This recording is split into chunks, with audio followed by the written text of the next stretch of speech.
ಮಳೆ ಬಗ್ಗೆ ಒಂದು ಹಾಡಿದೆ, ಬಾರೋ ಬಾರೋ ಮಳೆರಾಯ ಮಾವಿನ ತೋಟಕ್ಕೆ ನೀರಿಲ್ಲ ಅಂತೇಳಿ ಒಂದು ಹಾಡಿದೆ. ಮಳೆ ಬರದೇ ಇದ್ದಾಗ ಇದನ್ನು ಪದೇ ಪದೇ ಹೇಳ್ತಾ ಇದ್ದಾರೆ. ಈಗ ಸಾಕೋ ಸಾಕೋ ಮಳೆರಾಯ ಅನ್ನುವಂಥ ರೀತಿಯಲ್ಲಿ ಕರಾವಳಿಯಲ್ಲಿ ಮಳೆ ಬರ್ತಾ ಇದೆ. ಕರಾವಳಿ ಕೊಚ್ಚಿ ಹೋಗ್ತಾ ಇದೆ, ಮನೆಗಳು ಜಲಾವೃತವಾಗ್ತಾ ಇದೆ, ಅನೇಕರು ನೀರು ಪಾಲಾಗ್ತಾ ಇದ್ದಾರೆ. ನಮ್ಮ ಕಲೀಗ್ ರಂಜಿತ್ ಶಿರಿಯಾರ್ ಅತ್ಯದ್ಭುತವಾಗಿ ಆ ಮಾಹಿತಿಯನ್ನು ಕಲೆ ಹಾಕ್ತಾ ಇದ್ದಾರೆ, ಅದನ್ನು ನಿಮಗೆ ಕೊಡ್ತಾ ಇದ್ದೀವಿ. ರಣಭೀಕರ ಮಳೆಗೆ ಕುಸಿತಾ ಇದೆ ಮನೆ, ಜನರ ಬದುಕು ಮುರಾಬಟ್ಟೆ ಆಗಿದೆ. ಯಾವಾಗ ಏನಾಗುತ್ತೆ ಎಂಬ ಆತಂಕದಲ್ಲಿ ಜನ ಇದ್ದಾರೆ. ರಿಪಬ್ಲಿಕ್ ಕನ್ನಡ ಮಹಾಪ್ರವಾಹದ ಗ್ರೌಂಡ್ ರಿಪೋರ್ಟ್ ರಂಜಿತ್ ಶಿರಿಯಾರ್, ನನ್ನ ಕಲೀಗ್ ರಂಜಿತ್ ಶಿರಿಯಾರ್ ಗ್ರೌಂಡ್ನಿಂದ ಸಮಗ್ರ ಮಾಹಿತಿಯನ್ನು ಕಟ್ಟಿಕೊಡುವ ಅತ್ಯುತ್ತಮ ಪ್ರಯತ್ನವನ್ನು ಮಾಡ್ತಾ ಇದ್ದಾರೆ ರಂಜಿತ್ ಶಿರಿಯಾರ್. ನೋಡಿ, ಇಡೀ ಮಂಗಳೂರು, ಇಡೀ ಕರಾವಳಿ ಜಲಾವೃತವಾಗಿದೆ. ಬಾರೋ ಬಾರೋ ಮಳೆರಾಯ ಬಾಳೆಯ ತೋಟಕ್ಕೆ ನೀರಿಲ್ಲ ಅಂತ ಹಾಡುಗಳು ಒಂದು ಕಾಲದಲ್ಲಿ ಕೇಳಿ ಬರ್ತಾ ಇತ್ತು. ಮಳೆ ಬರದೆ ಕಪ್ಪೆ ಮದುವೆ ಮಾಡಿಸ್ತಾ ಇದ್ರು, ಆಮೇಲೆ ಮಳೆ ಜಾಸ್ತಿಯಾಗಿ ಡಿವೋರ್ಸ್ ಮಾಡಿಸ್ತಾ ಇದ್ರು. ಹಿಂಗೆಲ್ಲ ಕತ್ತೆ ಮದುವೆ, ಕಪ್ಪೆ ಮದುವೆ. ನೋಡಿ ಯಾವ ರೀತಿ ಇರುತ್ತೆ. ಮಳೆ ಬಾರದವರಿಗೆ ಇದೆಲ್ಲ ವಿಶೇಷವಾಗಿ ಕಾಣುತ್ತೆ. ದೋಣಿ ಮೇಲೆ ಕೂತು ಒಂದು ಗ್ರೌಂಡ್ ರಿಪೋರ್ಟ್ ಕೊಟ್ಟಿದ್ದಾರೆ ನನ್ನ ಕಲೀಗ್ ರಂಜಿತ್ ಶಿರಿಯಾರ್ ಮತ್ತು ನಮ್ಮ ಕ್ಯಾಮರಾಮ್ಯಾನ್. ನೋಡಿ ಯಾವ ರೀತಿ ಇದೆ ಪರಿಸ್ಥಿತಿ.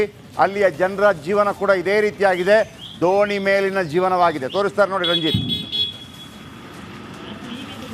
ಕರಾವಳಿಯಲ್ಲಿ ಮಳೆಯ ಆರ್ಭಟ, ವರುಣನ ಆರ್ಭಟ ಜೋರಾಗಿದೆ. ಈ ರೀತಿಯ ದೋಣಿಗಳ ಮೂಲಕ ಹುಟ್ಟುಹಾಕಿ ಜನರನ್ನ ಒಂದು ಕಡೆಯಿಂದ ಮತ್ತೊಂದು ಕಡೆಗೆ ಸ್ಥಳಾಂತರ ಮಾಡ್ತಾ ಇದ್ದಾರೆ.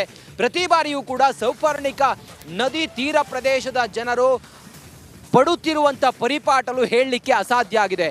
ನೀರಿನ ಹರಿವು ಏರ್ತಾನೆ ಇದೆ. ಕ್ಷಣ ಕ್ಷಣಕ್ಕೂ ಕೂಡ ಜನ ಜೀವವನ್ನು ಕೈಯಲ್ಲಿ ಹಿಡಿದುಕೊಂಡು ಬದುಕುವಂಥ ಪರಿಸ್ಥಿತಿ ನಿರ್ಮಾಣ ಆಗಿದೆ. ಸಮಯದಲ್ಲಿ ವಿಪತ್ತು ನಿರ್ವಹಣಾ ತಂಡ ಬಂದು ಅವ್ರನ್ನ ಮತ್ತೊಂದು ಕಡೆಗೆ ಶಿಫ್ಟ್ ಮಾಡೋ ಕೆಲಸ ಮಾಡುತ್ತೆ. ಪ್ರತಿ ಬಾರಿಯೂ ಕೂಡ ಮಳೆಗಾಲದ ಸಮಯದಲ್ಲಿ ಜನರಿಗೆ ಒಂದು ಶಾಶ್ವತ ಪರಿಹಾರ ಬೇಕು ಅಂತೇಳಿ ಜನ ಇವತ್ತು ದುಂಬಾಲು ಬಿದ್ದಿದ್ದಾರೆ.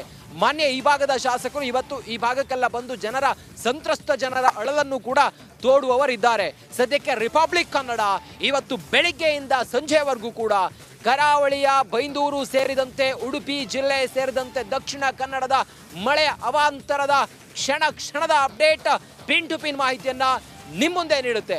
ಕ್ಯಾಮ್ರಾ ಪರ್ಸನ್ ಮಹೇಶ್ ಜೊತೆ ನಾನು ರಂಜಿತ್ ಶಿರಿಯಾರ್. ಓಕೆ, ಈ ಥರ ನೋಡಿ ಆ ದೋಣಿಯಲ್ಲಿ ಆ ತಾಯಿ ಒಬ್ಬರೇ ಹೆಂಗೆ ಇದೇ ಥರ ಇರುತ್ತೆ ಅಲ್ಲಿ ಜನರ ಜೀವನ ಸಾಧಾರಣವಾಗಿ. ಆದರೆ ಎಲ್ಲ ಕಡೆ ಅಂತಲ್ಲ, ನದಿ ಪ್ರದೇಶದ ಜನರ ಪರಿಸ್ಥಿತಿ ಇದೇ ರೀತಿ ಇರುತ್ತೆ. ನೋಡಿ ಆ ಥರ ಒಬ್ಬರೇ ನೋಡಿ. ಕೆಲವರಿಗೆ ಇದು ಭಾಳ ಅತ್ಯದ್ಭುತ ಸೀನ್ ಅಂತ ಅನಿಸ್ಬೋದು, ಎಲ್ಲ ಗ್ರೀನರಿ ಇದೆ ಮತ್ತೊಂದು ಅಂತೇಳಿ. ಬಟ್ ಮಳೆ ಬಂದಾಗ ಮಾತ್ರ ಆಮೇಲೆ ಇಲ್ಲಿ ನೋಡಿ ದೋಣಿಯಲ್ಲಿ ರೋಗಿಯನ್ನು ಸಾಗಾಟ ಮಾಡಬೇಕಾಗತ್ತೆ.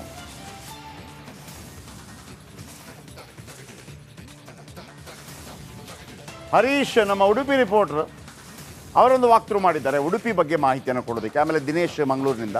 ಈಗ Harish, over to you Harish. ಸದ್ಯ ವಿಪರೀತ ಮಳೆ ಇರುವಂಥದ್ದು ಗಮನಿಸಬಹುದು. ಬೆಳಿಗ್ಗೆ ಸ್ವಲ್ಪ ಮಟ್ಟಿಗೆ ಮಳೆ ಕಮ್ಮಿ ಇತ್ತು, ಆದರೆ ಎಲ್ಲೋ ಉಡುಪಿಯ ಜನರಿಗೆ ಮಳೆಯಿಂದ ಒಂದಷ್ಟು ರಿಲೀಫ್ ಸಿಕ್ಕಿದೆ ಅಂತ ನಾವು ಭಾವಿಸಿದ್ದೆವು. ಆದರೆ ಆ ಲಕ್ಷಣಗಳು ಕಂಡು ಬರ್ತಾ ಇಲ್ಲ. ವರುಣ ಮತ್ತೆ ಅಬ್ಬರಿಸ್ತಾ ಇರುವಂಥದ್ದು. ಇದೇ ರೀತಿ ಮಳೆ ಮುಂದುವರಿದೆ. ಉಡುಪಿಯ ನಾನಾ ಭಾಗಗಳಲ್ಲಿ ಏನು ನೆರೆಯ ವಾತಾವರಣ ನಿರ್ಮಾಣ ಆಗ್ತದೆ. ಈಗಾಗಲೇ ಜಿಲ್ಲಾಡಳಿತ ನಿನ್ನೆ ತನಕ ಘಟ್ಟದ ಮೇಲಿನ ಪ್ರದೇಶದಲ್ಲಿ ಸುರಿದಂಥ ಭಾರೀ ಮಳೆಯಿಂದಾಗಿ ಉಡುಪಿ ಜಿಲ್ಲೆಯ ನದಿಗಳು ತುಂಬಿ ಹರಿದಿರುವಂಥದ್ದು. ಆದರೆ ಸದ್ಯ ಉಡುಪಿ ಜಿಲ್ಲೆಯ ನಗರ ಭಾಗ ಇರ್ಬೋದು ಅಥವಾ ಗ್ರಾಮೀಣ ಪ್ರದೇಶಗಳಲ್ಲೂ ಕೂಡ ಸಾಕಷ್ಟು ಮಳೆ ಆಗ್ತಾ ಇರುವಂಥದ್ದು. ಕಾರ್ಕಳ ಇರ್ಬೋದು, ಕುಂದಾಪುರ, ಹೆಬ್ರಿ ಈ ಭಾಗದಲ್ಲೂ ಕೂಡ ಸಾಕಷ್ಟು ಮಳೆ ಆಗ್ತಾ ಇದೆ. ಹಾಗಾಗಿ ಎಲ್ಲ ಕಡೆ ಈ ರೀತಿಯ ಮಳೆಯ ಪ್ರಮಾಣ ಹೆಚ್ಚಾಗೋದ್ರಿಂದ ಶಾಲಾ ಕಾಲೇಜಿಗೆ ರಜೆಯ ಜೊತೆಗೆ ಜನರಿಗೆ ಕೂಡ ಒಂದಷ್ಟು ತಗ್ಗು ಪ್ರದೇಶವನ್ನು ನಾವು ಗಮನಿಸಿದರೆ, ಪ್ರಮುಖವಾಗಿ ಈಗ ಕಾರ್ಕಳ ಭಾಗವನ್ನು ಗಮನಿಸಿದರೆ ಆ ಭಾಗದಲ್ಲಿ ಒಂದಷ್ಟು ಎಷ್ಟೇ ಮಳೆ ಬಂದರೂ ಸಮಸ್ಯೆಗಳು ಸೃಷ್ಟಿಯಾಗೋದು ಕಡಿಮೆ. ಆದರೆ ಮಳೆ ಒಂದಷ್ಟು ಕಮ್ಮಿ ಆದರೆ ಜನ ನೆಮ್ಮದಿಯಿಂದ ನಿಟ್ಟುರಿಸಿ ಬಿಡಬಹುದು ಅನ್ನೋದು ನಮ್ಮ ಆಶಯ. ಕ್ಯಾಮರಾ ಪರ್ಸನ್ ಅಂಕಿತ್ ಜೊತೆಗೆ ಹರೀಶ್ ಪಾಲೇಚರ್, ರಿಪಬ್ಲಿಕ್ ಕನ್ನಡ, ಉಡುಪಿ. ಎಡಬಿಡದೆ ಸುರಿತಾ ಇರುವ ಮಳೆಯಿಂದಾಗಿ ಜನಜೀವನ ಸಾಕಷ್ಟು ಅವಾಂತರಕ್ಕೆ ಬಂದು ನಿಂತಿದೆ. ಅಲ್ಲಿನ ಜನರ ಸ್ಥಿತಿಗತಿ ಯಾವ ರೀತಿ ಇದೆ, ಪರಿಸ್ಥಿತಿ ಯಾವ ರೀತಿ ಇದೆ, ನಮ್ಮ ಪ್ರತಿನಿಧಿ ರಂಜಿತ್ ಶಿರಿಯಾರ ಆ ಜನರ ಜೊತೆಯಲ್ಲೇ ಮಾತನಾಡಿಸಿದ್ದಾರೆ.